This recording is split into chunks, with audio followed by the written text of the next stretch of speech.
কোন হয় চুট মাৰ কোন হয় তহঁত লাৰা জুবিন মৰিলে বুলি ষ্টেটাছ লগাইছে মৰক না মৰিব না না চুট মাৰ নাম কেলা ইমান গবনি ইমান মতলবী মানুহগলা মৰিবই ন ইমান মতলবী হ'ব নালাগে টপত আছো বুলি কৈ মানুহক দেখাব নালাগে আমাৰ ৰাজীৱ ভটিয়াক কি কৈছিলে চুট মাৰ নাকি চিনি নাপায় বুলি কৈছিলে মাদাৰ চুট চালা কেনেকুৱা লাগিছে এতিয়া নিউজত দেখিছে এই দেশখন কান্দি পিনি খতম গাহৰি মাংস খাব লাগে এই মৰিলে যদি মই সদিয়া পোৱালি হৈ আছে তই জুবিনে ভাল ভাল গান গায় হ'ব মানিছো কিন্তু মানুহক ইনচাল্ট দিয়াত নম্বৰ 1 হয় গম পাই নাই আপোনালোকক সবেই কৈছো ষ্টেটাছ দি কিন্তু তাৰ ষ্টেটাছ দি ফালিব নালাগে নিজৰ দিয়ক আজিকালি কলিযুগ আহিলে সি কাৰোবাক কিবা চাইছে নেকি লাৰা ক'ৰবাত ফাংচন এখন গ'লে মানে সি ইমানটো টকা নিদিলে নেযাওঁ বুলি কয় কেনেকুৱা হ'ব লাগিব এইটো বেলেগে যি ভাবক কিন্তু মই তেনেকুৱা নহয় বেলেগৰ নহয় মই ভবা মানুহ নহয় হ'ব বা আমি দালে কেলা আমি একোডালেই নাজানো নিজে কেলা দিন হাজাৰ কৰি খাওঁ হ'লেও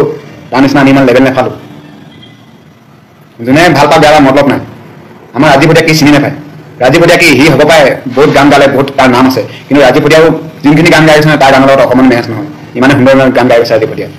সেইটো খং মোৰ কাৰণে বহুত দিনৰ পৰা আছিলে কিন্তু চান্স পালোঁ আজি ক'লোঁ খালি কথাটো ৰাজীৱ ভটিয়াৰ লগত এতিয়া কোনোবা ষ্টেটাছ এটা লগাইছে নেকি কোনো লগোৱা নাই মৰি গ'ল চবেইটো পাহৰি গ'ল কিন্তু মোৰ এই দিমাগত সোমাই আছে এইবিলাক কথা সি কি পাহৰি গৈছোঁ নেকি চিনি নাপাওঁ বুলি কৈছিলে একেলগত গান গাই সি চিনি নাপায় সেইকাৰণে চবকে কম মই তোৰ বাপেৰে মৰে নেকি এইটো সুধিছোঁ মই কিয় ক'লে ছাৰ কিয় ক'লে এনেকে দুদিন তিনিদিন ধৰি এইবিলাক ধোৱা কৰি আছে মতলব নাই কামৰ মতলব নাই নমৰে কিয় জুবিনৰ লগত তেতিয়াহ'লে ইমান যদি একদম জুবিন মৰ কেলা তই কামৰ চিৰিয়াছনেছটো বুজ নে নুবুজ হা সৰু হৈ গৈছিলোঁ তাতে থাকবা মৰ ভাই একেলগে যা সতীটা কথা আছিল ন আগত মনত নাই গিৰেক মোলে ঘৈণীয়েকক জ্বলাই দিয়ে লিমিট থাকে গম পাইছে না চব বস্তুৰ যোৱা 2 দিন কৰিলি হ'ল বস্তুৰ চিৰিয়াছনেছটো বুজ কাৰণ কিয় জানা না আমি আমাৰ ওপৰত এটা বুজাব পৰা নাই কোন বুজাইছে কি হৈছে কি চিৰিয়াছ হয় তহঁতে যদি সেইটো বুলি লাগি থাক তেতিয়া বাকী কাম কোনে কৰিব নোৱাৰে দুবছৰ কৰিম নমস্কাৰ সকলোকে বিলাসিদিনা অসমৰ দৰ্শক সমগ্ৰ অসমবাসীৰ দৰ্শক সকলোকে প্ৰত্যেকে অভিনন্দন জ্ঞাপন কৰিছোঁ ইতিমধ্যে এবাৰ গম পায়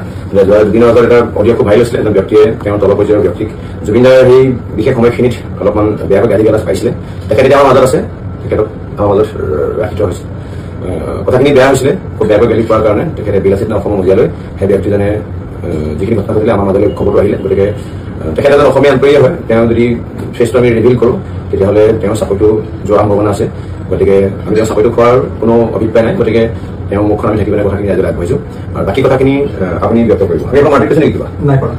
মাৰপিট নাই কৰা তেওঁ মুখেদি কৈছে আৰু কিবা মেণ্টেলি হেৰাচমেণ্ট কৈছে নেকি নাই ঠিক আছে বাকী কথাখিনি কৈ যাওক হয় নমস্কাৰ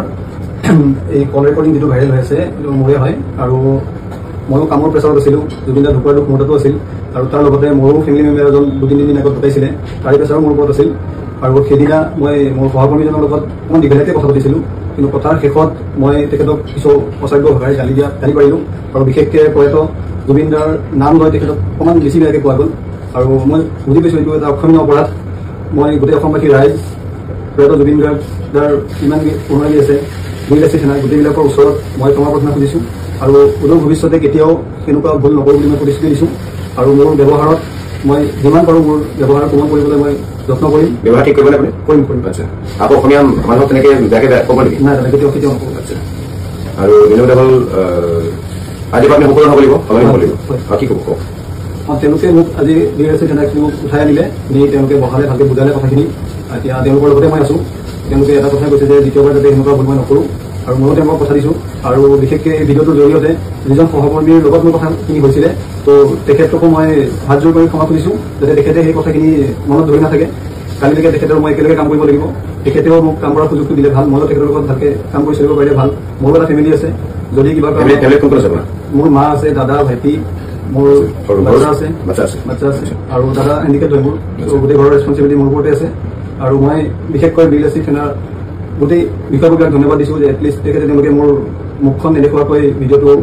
মাৰপিট নকৰাটো আৰু এতিয়ালৈকে মোৰ লগত কোনো ধৰণৰ মাৰপিট কৰা নাই আৰু মোক বহুত ধুনীয়াকৈ বহাইছে কথা পাতিছে আৰু তেওঁলোকে বুজাইছে যে আৱেগৰ বশৱৰ্তী হৈ এনেকুৱাকৈ নক'বলগীয়া কথা ক'ব নালাগে আৰু মই তেওঁলোকক কথা দিছোঁ যে মই কেতিয়াও এনেকুৱা ভুল নকৰোঁ জয়